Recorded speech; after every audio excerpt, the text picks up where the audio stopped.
Warahmatullahi wabarakatuh. Waalaikumsalam. Alhamdulillahirabbil alamin wa bihi nasta'in ala umuri dunya waddin wa ala alihi washabbihi wasallam walhamdulillahirabbil alamin. Rabbi shrah li sadri wa yassir li amri wahlul 'uqdatam min lisani yafqahu qawli. Para jamaah sekalian, salat Jumat, salat Maghrib yang berbahagia, kita sama-sama telah menyelesaikan salat berjamaah. Alhamdulillah, ini adalah merupakan satu karunia dari Allah Subhanahu wa taala. Juga kita mengucapkan senantiasa berselawat kepada Rasulullah sallallahu alaihi wasallam agar kita senantiasa mendapatkan syafaatnya nanti di hari kiamat. Pada hari ini memang dikatakan judulnya adalah bersuci dari hadas najis. Tentu kita semua sudah mengetahui bagaimana kita bersuci daripada hadas ataupun daripada najis, dan ini adalah merupakan pelajaran-pelajaran yang kita semua pernah pelajari di madrasah ibtidaiyah. Dan kita ketahui bahwa pelajaran ini adalah daripada pelajaran fikih. Jadi fikih itu diawali dengan kitab Thaharah tentang kesucian. Sama juga kalau kita pelajari ilmu hadis, itu diawali dengan niat. Karena semua amal perbuatan itu didasari dengan niat. Begitu pula di dalam mempelajari untuk soal ibadat, terutama soal fikih, itu kita awali dengan thaharah. Seorang tidak akan bisa melaksanakan sholat kecuali dia harus bersuci dahulu, yaitu dengan berwudu.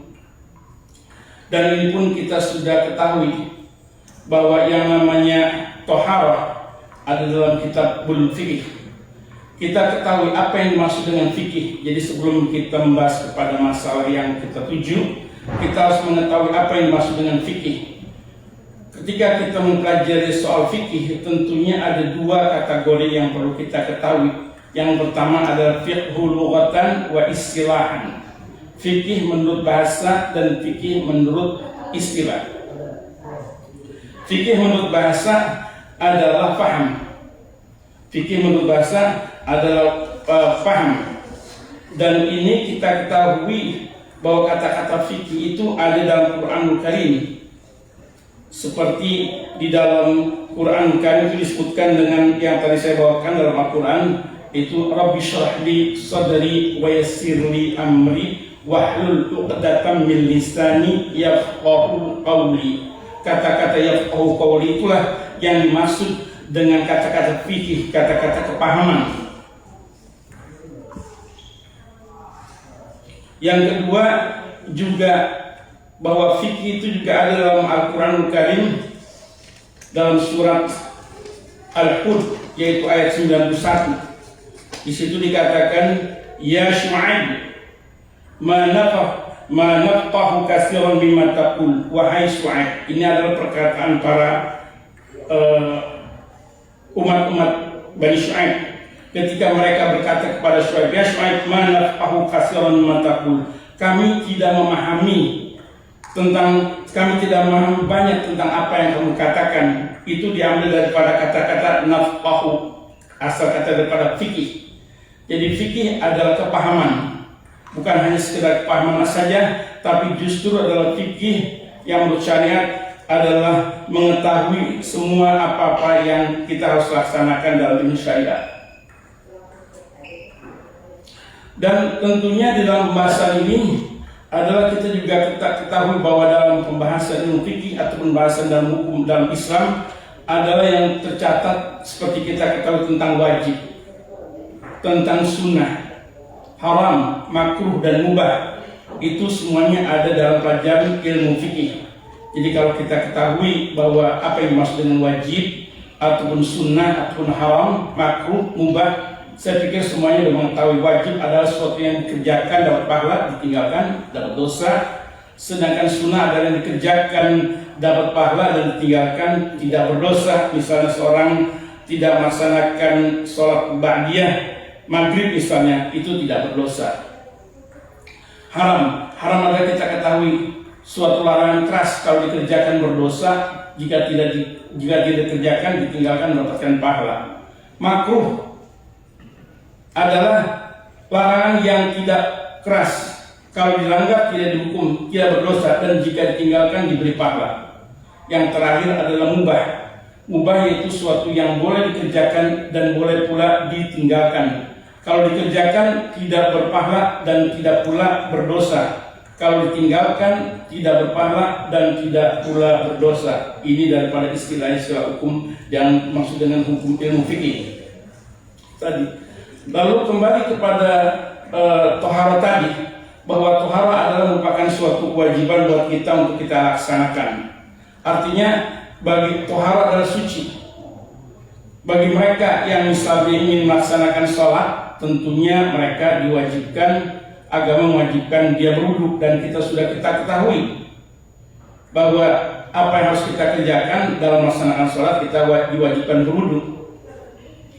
Dan tentunya kita juga mengetahui cara-cara ataupun etikat bagaimana kita berwudu, sebagaimana seperti apa yang diajarkan oleh Rasul Shallallahu Alaihi Wasallam.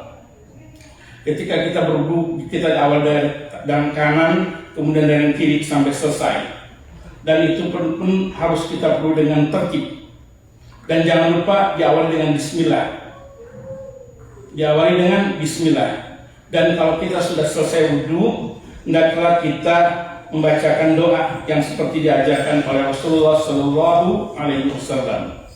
Ini adalah tetap masih dalam bagian tohara ya. Ketika seorang telah berwudu, selesai berwudu, kemudian dia membaca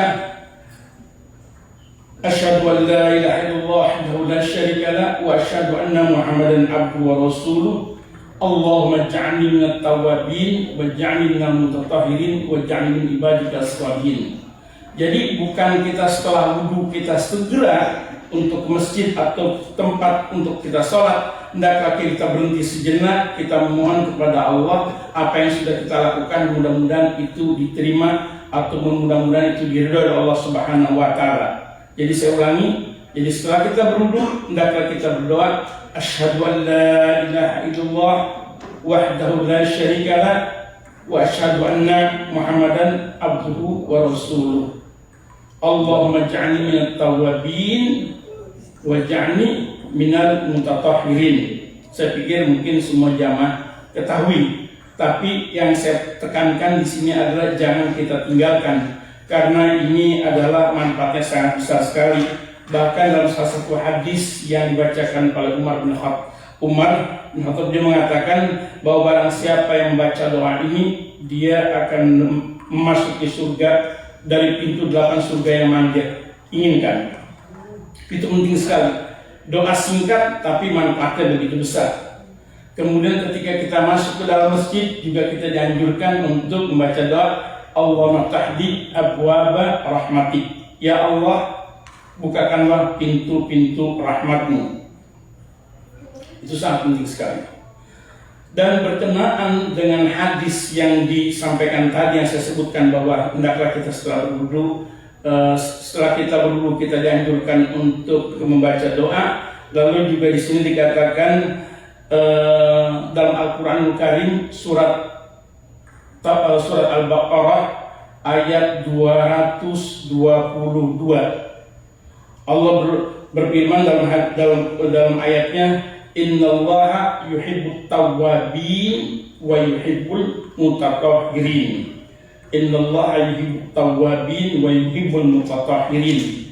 Sungguhnya Allah mencintai atau menyukai orang-orang yang bertobat dan orang-orang yang senantiasa melakukan kebersihan. Jadi kalau kita sudah berwudu, berarti kita sudah melaksanakan kebersihan dalam agama kita.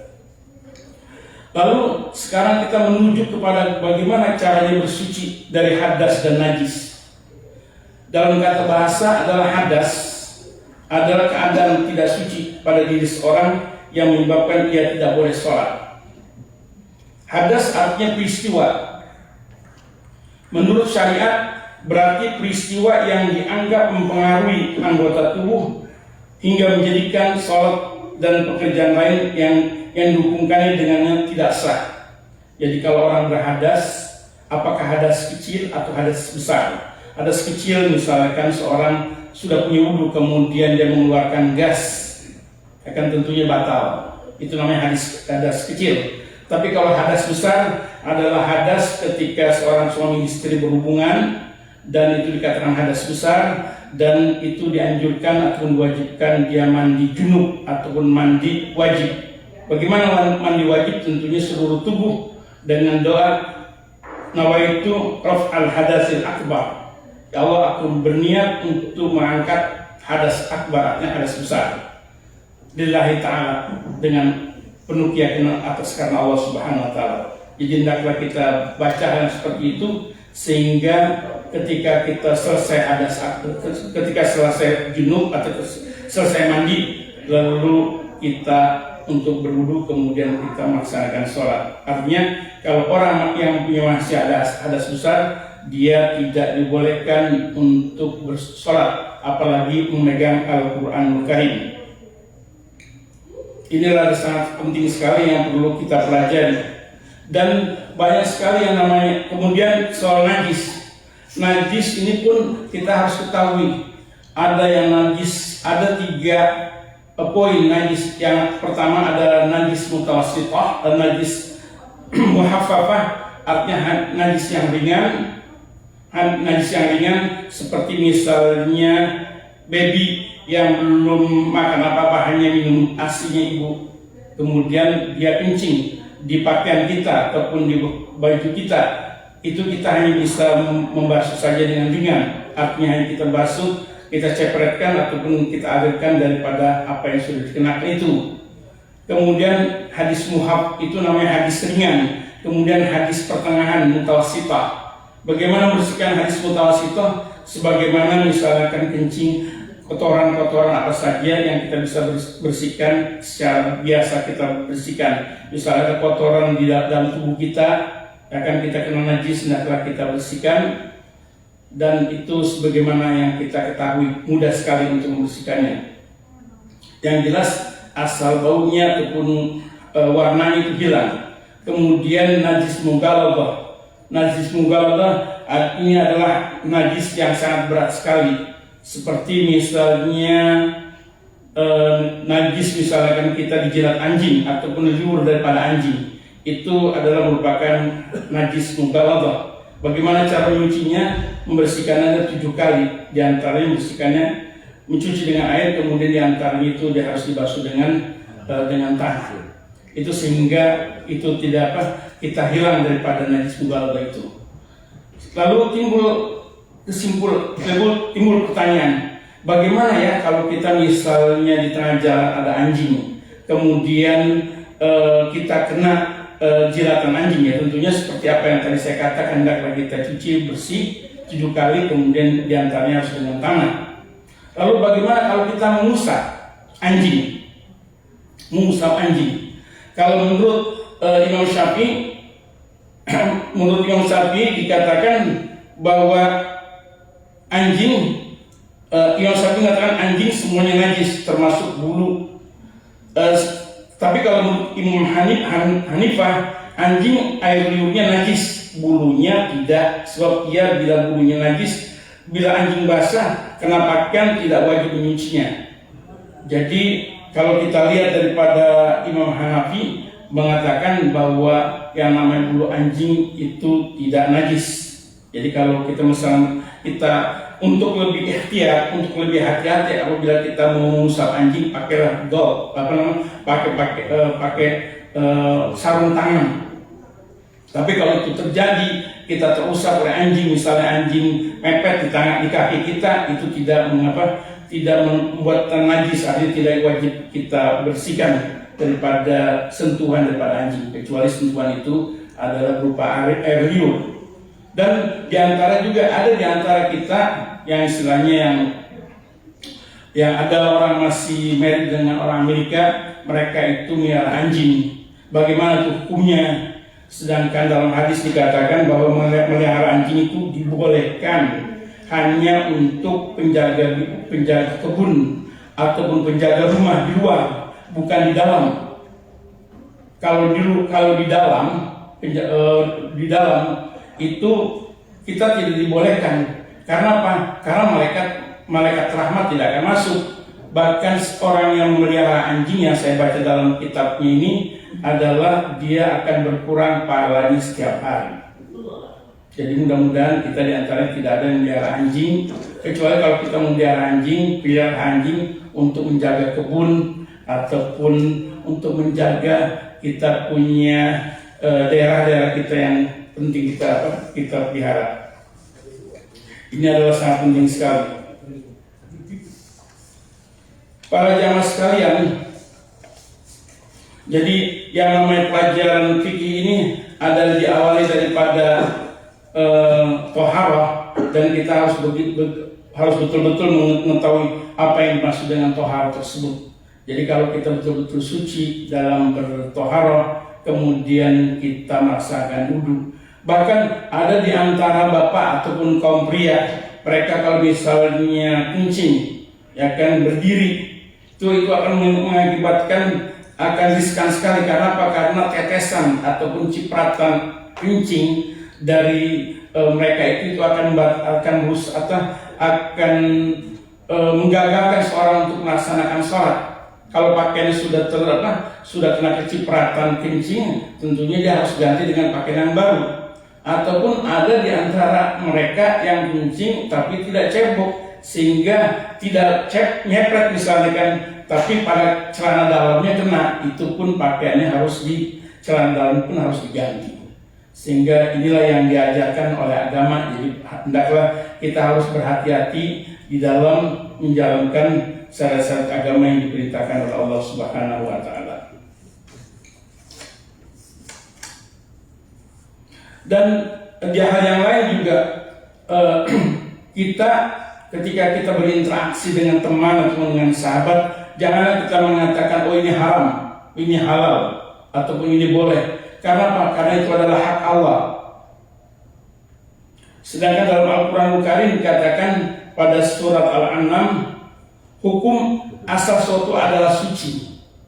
Tidak boleh memvonis najis atau menyatakan benda haram kecuali ada dalilnya.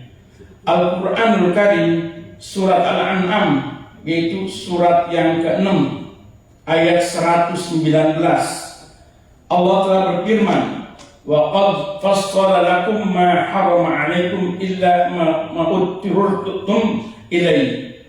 Yang artinya Allah telah menjelaskan dengan rinci segala sesuatu yang diharamkan untuk kalian, kecuali jika kalian terpaksa. Dalam hadis juga dikatakan al-halal ma halallahu fi kitabi wal haram ma hurrimallahu fi kitabi wa ma sakat 'alaihi fa huwa 'afan anhu. Di sini dikatakan halal itu sudah jelas dalam kitabnya, dan haram itu pun sudah jelas dalam kitabnya. Dan apabila Rasul mengatakan diam, itu adalah kemaafan. Misalnya ada sesuatu yang seperti di antara kalau kita lihat para sahabat Nabi, ada di antaranya mereka yang sedang sholat dalam peperangan. Ternyata ketika dia sholat, dari bagian tubuhnya ada yang mengeluarkan darah.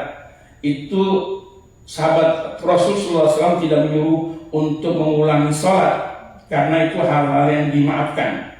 Jadi ada sesuatu hal-hal yang dimaafkan, tentunya itu semuanya ada pelajaran ataupun adat yang diajarkan oleh Rasulullah SAW. Dalam hadis satu lagi, inna a'dhumal muslimin jurman man sa'ala an syai'in lam yuharrim wa hurrima min ajli mas'alati. Seorang muslim yang paling besar dosanya adalah orang yang ditanyakan sesuatu yang tidak diharamkan oleh syariat, lalu ia mengharamkannya karena sebab ditanya. Jadi kalau kita tidak mengetahui soal hukum apakah ini halal ataupun haram, jangan mengatakan oh itu haram, oh itu halal. Kalau kita tidak tahu, kita katakan wallahu a'lam, dan kita hendaklah bertanya kepada orang yang lebih tahu daripada kita. Jadi jangan sembarangan kita memvonis itu halal ataupun itu haram, sehingga ini akan menjadikan bahaya buat kita dalam menentukan suatu hukum. Dan inilah adalah hal yang sangat-sangat penting sekali para jamaah. Jadi hendaklah kita mempelajari hukum-hukum, terutama yang namanya hukum fikih ini. Karena apa?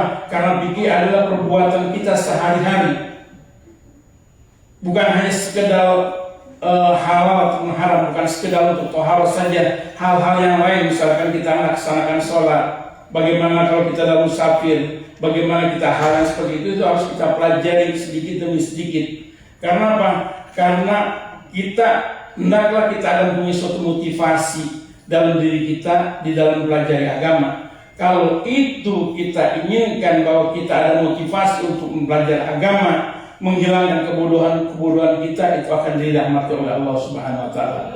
Sebab itu dalam salah satu hadis dikatakan, "May yuridillahu khairan yufaqihu fid din." Barang siapa yang diinginkan suatu kebaikan buat seorang, Allah akan memberikan kepahaman dia dalam agama. Tentunya hendaklah kita harus ada usaha. Bagaimana saya tidak mengetahui hal seperti ini, hal seperti itu, hendaklah kita bertanya kepada orang yang ahlinya, sehingga kita itu jauhkan daripada kebodohan-kebodohan yang senantiasa menghalangi ataupun kepahaman kita dalam soal agama.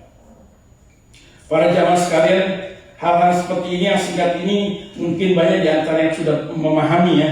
Tinggal kita bagaimana kita melaksanakan dalam hukum-hukum agama sesuai kepahaman kita. Dan juga kita senantiasa berdoa kepada Allah Subhanahu wa taala ketika kita belajar agama. Tentunya juga kita berdoa kepada Allah Subhanahu wa taala, Rabbi zidni ilman warzuqni fahman. Jadi lagi-lagi kata-kata fahman seperti kata-kata fikih tadi. Artinya fikih adalah suatu pahaman. Jadi kalau kita ingin mengenal ataupun ingin mempelajari agama, hendaklah kita memahami dengan makna pertama dari bahasa itu sendiri, lughatan, kemudian dari logat istilahan. Kenapa dimaksudkan seperti begitu kita mengenal? Karena untuk memberikan motivasi kita semangat dalam beribadah. Salah satu contoh misalnya kan salat. Apa yang dimaksud dengan salat lughatan dan istilahan?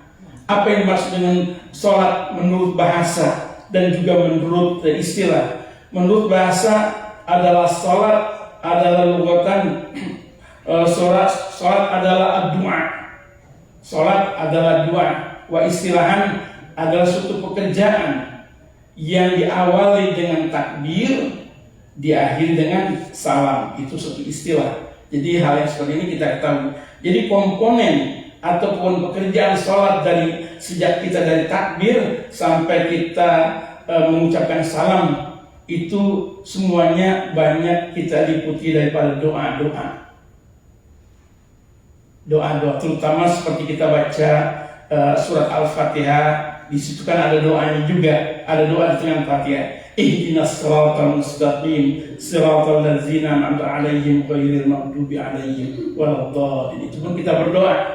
Juga kita ketika kita akan mengucapkan Rabbi firli warhamni wajburni warfa'ni warzuqni wa'afini wa'afwani, itu pun doa. Ataupun ketika dalam tahiyat, at-tahiyatu lillahi wassalawatu wattayyibatu, assalamu alayka ayyuhan nabiy wa rahmatullahi wa barakatuh, assalamu alayna wa ala ibadillahi sholihin. Itu pun kita berdoa. Selamat keselamatan itu kepada diri kita dan juga kepada orang-orang yang sholih. Jadi kalau kita memahami kepahaman agama ini, apa yang kita laksanakan, sehingga kita mengerti apa yang kita kerjakan. Kalau kita tidak mengerti apa yang kita kerjakan, bagaimana kita ada motivasi untuk melaksanakan sholat sebagaimana mestinya menurut apa yang diajarkan oleh Rasulullah SAW. Jadi ketika seorang itu mengucapkan Allahu Akbar, hanya Allah saja yang besar. Sehingga inilah kadang-kadang mungkin setiap orang, hampir setiap orang ketika mengucapkan Allahu Akbar, lalu pikiran ataupun pikirannya itu sudah di awal-awal. Kadang-kadang seorang itu mengingat, wah kunci tadi taruh di mana, ataupun habis sholat kita harus melaksanakan apa. Itulah yang kadang-kadang mewaswaskan diri kita, sehingga Allah akan menilai sejauh mana kita sholat itu sesuai dengan sunnah Rasul. Sejauh mana kita sholat itu sesuai dengan sunnah Rasul. Rasul Shallallahu Alaihi Wasallam dalam sabdanya, "Shollu kama ra'aitumuni usolli." Sholatlah kamu sebagaimana aku melaksanakan sholat. Jadi bagaimana cara sholat Nabi, begitulah kita harus melaksanakan sesuai dengan sunnah Rasul. Dan ini semuanya kita lakukan dengan belajar. Jadi kita belajar, dan ini semuanya masih ada dalam lingkungan ilmu fikih. Jadi ilmu fikih itu adalah ilmu yang membahas tentang halal haram, ilmu yang membahas tentang ilmu fikih itu membahas tentang yang namanya sholat, zakat, puasa, dan haji. Itu semuanya ada dalam rangkuman ilmu fikih. Lain dengan ilmu mulia lain seperti ilmu usuluddin, pokok-pokok dari agama itu tersendiri. Sedangkan ilmu fikih pun, di dalam ilmu fikih pun ada lagi yang lebih dalam lagi, namanya usulul fikih. Usul fikih adalah dasar ataupun secara global bagaimana seorang memahaminya. Seperti dalam Al-Quran Karim, misalkan kalau dia sudah belajar tentang tafsir,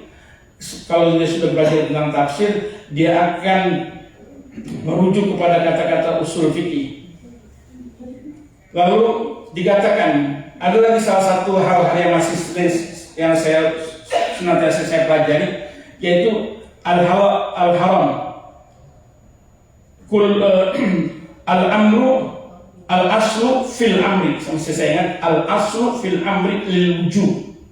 Al-aslu fil amri lil wujub. Asal muasalnya perintah itu adalah menunjukkan kewajiban.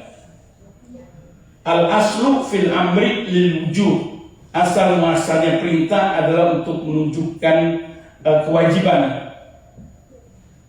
Al-aslu fil haram, al-aslu fil tahrim al-haram.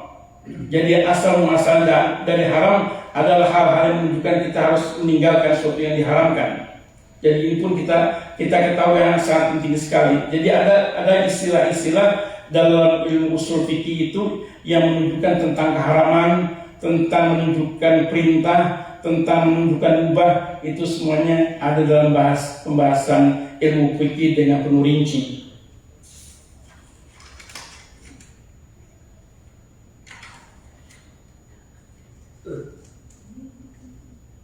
Para jamaah sekalian, jadi fikih adalah menurut syariat seluruh ajaran Islam. Tapi fikih menurut disiplin ilmu fikih adalah maksudnya adalah amal-amal yang bukan keyakinan. Jadi istilahnya kalau berhubungan dengan iman itu tidak ada hubungan dengan fikih. Iman adalah ada pokoknya lain, rukun iman. Tapi kalau fikih adalah pokoknya lain. Jadi tidak bercampur satu. Sedangkan ilmu fikih adalah ilmu-ilmu yang kita bisa lihat. Misalkan seorang melaksanakan sholat, seorang berwudu, seorang membersihkan daripada najis, itu semuanya ada dalam pelajaran ilmu fikih yang biasa kita pelajari.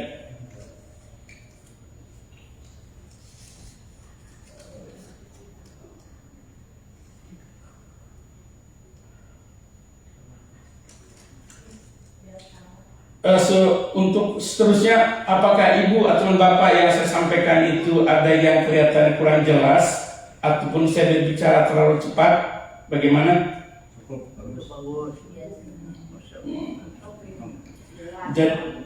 Jadi tetap saya tekankan, barang siapa yang menginginkan untuk belajar soal agama, Allah akan berikan kepahaman. Saya ulangi lagi, Mayuridillahu khairan, barang siapa yang diinginkan oleh Allah akan suatu kebaikan, maka Allah akan berikan kepahaman dia dalam agama. Jadi kalau kita enggak mau belajar, tentunya kita akan senantiasa dalam kebodohan. Sehingga kalau kita melaksanakan ibadat dalam kebodohan, niscaya ibadat kita itu tidak akan diterima. Jadi kalau kita mengetahui apa kekurangan kita, misalnya kan dalam bacaan kita kurang jelas, kita kurang pas bacanya, ataupun dalam ilmu fikih kita kurang jelas dalam ubudiyah tentang ilmu fikih, hendaklah kita bertanya kepada orang yang sudah mengetahui ilmu fikih. Dan ilmu fikih ini juga sudah kita pelajari daripada sejak kita waktu masih ibtidaiyah ataupun awal itu semuanya pelajari ilmu fikih, dasar-dasar yang namanya toharo itu sudah dipelajari. Dan yang lain misalkan tentang sholat juga sudah kita pelajari. Bahkan kita pelajari juga kadang-kadang ada dalam lingkungan masyarakat kita. Seperti misalnya, ya kan, dari satu hal, ini boleh atau tidak, ini haram atau tidak, ini istilahnya ini bidah atau tidak. Salah satu contoh misalnya, kita ketahui bahwa kemarin kita bulan suci bulan Idul Adha. Ya kan, ini masuk ilmu fikih juga. Idul Adha, kebetulan Idul Adha jatuhnya pada Idul Fitri. Kemudian Idul Fitri jatuhnya pada hari Jumat. Sedangkan hari Jumat adalah hari yang namanya hari Id. Jadi Jumat adalah hari Id tiap minggu, sedangkan Idul Fitri adalah hari Id tiap tahun. Jadi kalau dua hari raya itu bersamaan jatuhnya pada waktu itu, bagaimana hukumnya? Wah, jadi kadang-kadang orang mengatakan itu nggak boleh, nggak usah, udah cukup dengan sholat Idul Fitri saja. Kita harus mengetahui. Jadi kalau kita tidak ketahui di mana posisi kita, baru kita paham. Kalau menurut apa yang saya pelajari di sini, kalau datang hari Jumat, kebetulan pada hari itu adalah hari Idul Fitri, bagi kita bagi pegawai masjid misalnya, dia wajib untuk menyediakan sholat Jumat. Dia wajib untuk menyediakan sholat Jumat. Karena apa? Rasul SAW memberikan keringanan, dispensasi bagi kamu, bagi jamaah yang mau sholat Jumat, silakan. Bagi yang tidak juga silakan. Tapi kita memilih untuk sholat Jumat karena kita ada berada di kota. Lain halnya kalau bagi mereka yang rumahnya jauh ataupun mereka dalam keadaan kesibukan dengan suatu hal, misalkan cukup dengan sholat Idul Fitri, sedangkan sholat Jumat itu dia bisa diganti dengan sholat zuhur. Jadi ada kebolehan, jadi artinya ada suatu dispensasi. Dan hal-hal yang dispensasi ini ataupun dalam istilah bahasa Arab afun, artinya kemaafan daripada Allah Subhanahu Wa Taala itu kita harus ketahui ini dibolehkan atau tidak.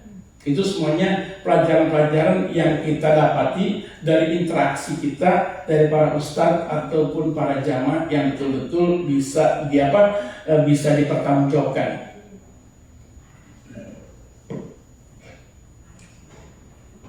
Ada pertanyaan ibu-ibu, barangkali ada pertanyaan, kita bisa bahas sama-sama di sini.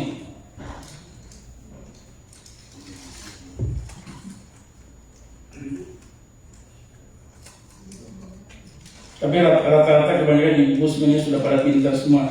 Karena kan yang saya sampaikan ini semuanya kan hal-hal yang sudah kita ketahui. Sedangkan subjeknya adalah yang tadi disebutkan bahwa bersuci dari hadas besar dan hadas kecil. Dan tadi saya ulangi lagi, menurut bahasa adalah hadas adalah keadaan tidak suci pada diri seorang yang menyebabkan ia tidak boleh sholat. Hadas menurut bahasa adalah peristiwa, menurut syariat berarti peristiwa yang dianggap mempengaruhi anggota tubuh hingga menjadikan salat dan pekerjaan lain yang hukumnya dengannya tidak sah. Hadas juga sering diartikan batal wudu. Ketika kita batal wudu, misalkan keluar gas misalkan, lalu dia diwajibkan untuk wudu kembali. Tapi ada orang yang bisa bertahan, dia bisa bertahan punya wudu dari asar, maghrib sampai isya. Itu pun saya pernah lakukan hal seperti itu. Tapi kalau saya ragu, kadang-kadang saya wudu lagi.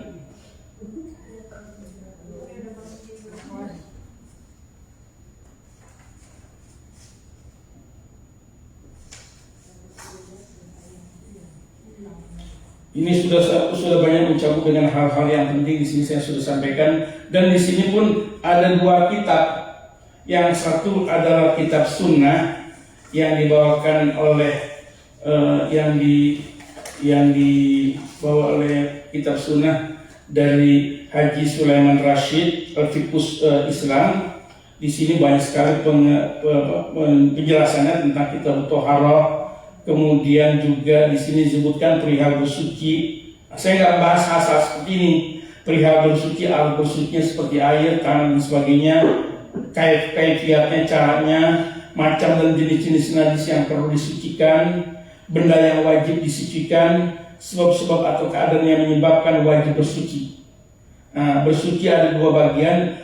Bersuci dari hadas bagian ini khusus untuk badan seperti mandi, wudu dan tayamum. Bersuci dari najis bagian ini berlaku pada badan, pakaian dan tempat. Ini banyak sekali penguraiannya. Saya nggak baca sekarang karena memang terlalu panjang sekali hal seperti ini. Kemudian tentang adab buang air besar. Nah ini pun kita saya ambil secara umum saja. Kalau kita ada di kamar kecil ketika kita sedang membuang air besar, kalau ada teman ataupun yang memanggil kita cukup berdiam saja. Ataupun dan kalau kita masuk kamar mandi, tentunya kita mau duduk ataupun kita mau kencing, ya kan, kita membaca Bismika.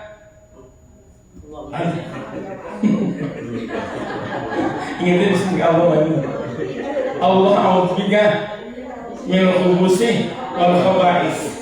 Itu penting. Kenapa kita kadang-kadang ketika kita masuk ke kamar kecil kita tidak baca? Itu adalah perintah Rasul. Apa yang kita baca itu ada penilaiannya dari Allah. Jadi kalau kita baca kita tidak mengikuti sunnah. Ketika kita masuk ke dalam kamar kecil yaitu kita dengan kaki kanan, kaki kiri, kemudian keluar dengan kaki kanan dengan ucapan gufronaka. Semoga Allah mengampuni engkau. Kan gufronaka. Itu penting sekali. Lalu hal-hal yang lain misalnya kan ketika dalam kamar mandi kita tidak boleh berbicara, misalkan kita dalam WC kita nggak boleh bicara ngobrol ke barat dan ke timur, kita tetap diam. Memang sunnahnya seperti kayak begitu. Apalagi kalau ada yang mengucapkan dari luar kamar mandi misalkan berteriak orang Assalamualaikum, kita nggak perlu jawab. Ada orang Assalamualaikum. Sama juga ketika orang sedang sholat, ya kan? Ketika orang jamaah sedang sholat, kita nggak boleh mengucapkan Assalamualaikum, orang-orang pada sholat. Kita misalnya nggak tahu, atau kita masuk ke dalam, atau ada kita tinggal mengucapkan Assalamualaikum, kita tidak wajib untuk menjawab salam. Dan banyak hal-hal yang lain yang perlu kita pelajari dalam soal keagamaan. Jadi poinnya adalah apa yang kita lakukan hendaklah kita dasari daripada ilmu, ataupun hendaklah kita dasari daripada motivasi kita untuk mempelajari ilmu, sehingga Allah senantiasa memberikan rahmat ataupun hidayah ataupun kepahaman kepada kita senantiasa dalam kehidupan kita sehari-hari. Jadi hendaklah kita berbuat sesuatu atas dasar ilmu. Sama juga ketika kita masuk dalam masjid, itu kita dianjurkan untuk ke sholat tahiyatul masjid, sholat penghormatan masjid. Lalu juga kalau kita masuk dalam masjid, kemudian azan sedang berkumandang, kita berhenti dulu sampai azan itu selesai. Lalu bagaimana? Ini kekhususan. Bagaimana kalau ketika kita masuk masjid pada hari Jumat, ketika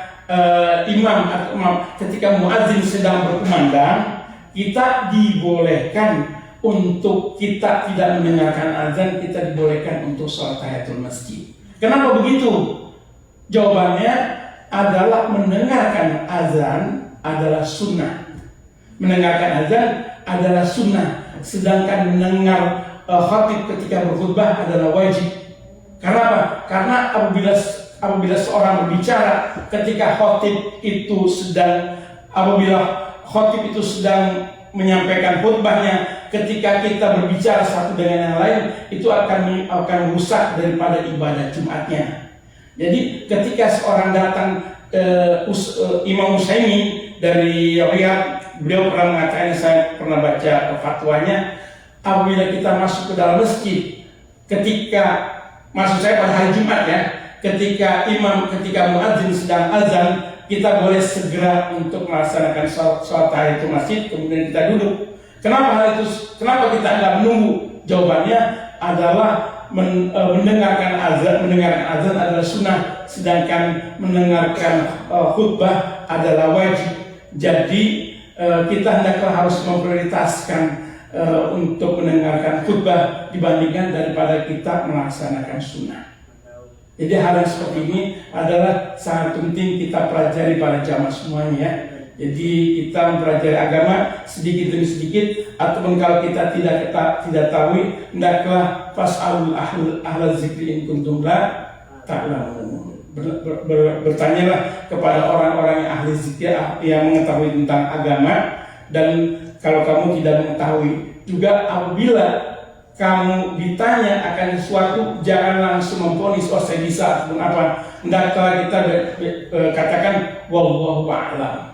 Lebih baik kita tidak tahu dibandingkan kita tahu. Ada dalam salah satu ilmu fikih dikatakan, salah satu ilmu agama dikatakan ikhtiyat. Apa arti ikhtiyat?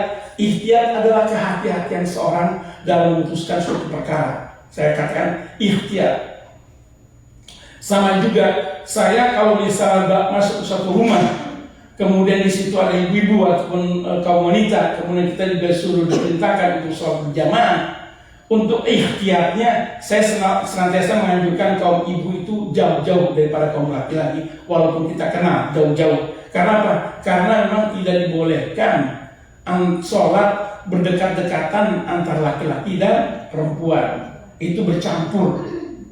Dan agama tidak membolehkan antara laki-laki dan perempuan itu bercampur, terutama ketika dia sedang sholat. Lain halnya ketika kita sedang melaksanakan sholat bersama dengan istri di belakang kita dekat, ya apa-apa nggak jadi masalah, kecuali istri orang lain. Itu yang berbahaya. Saya pikir karena waktu sudah jam 9, jadi cukup sampai di sini saja. Dan apabila para jamaah yang ingin bertanya, kita juga bisa membuka pintu pertanyaan.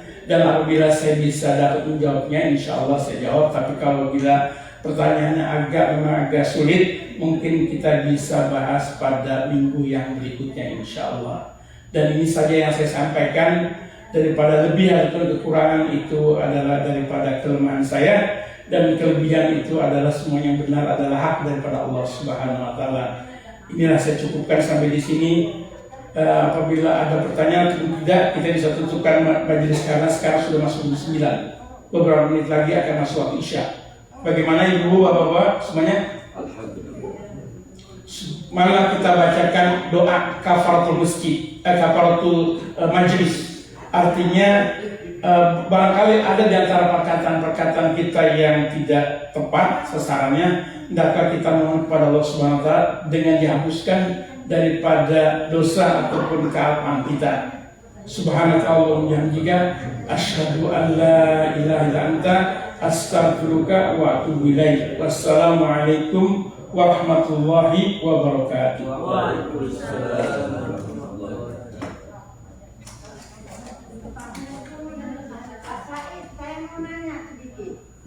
Umpama kita ada tamu, tiba waktu sholat, tamu itu nggak pulang-pulang, gimana?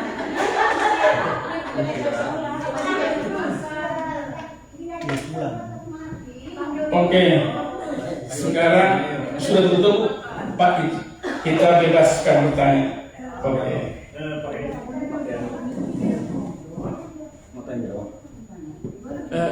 Ini kita Pak, sudah selesai.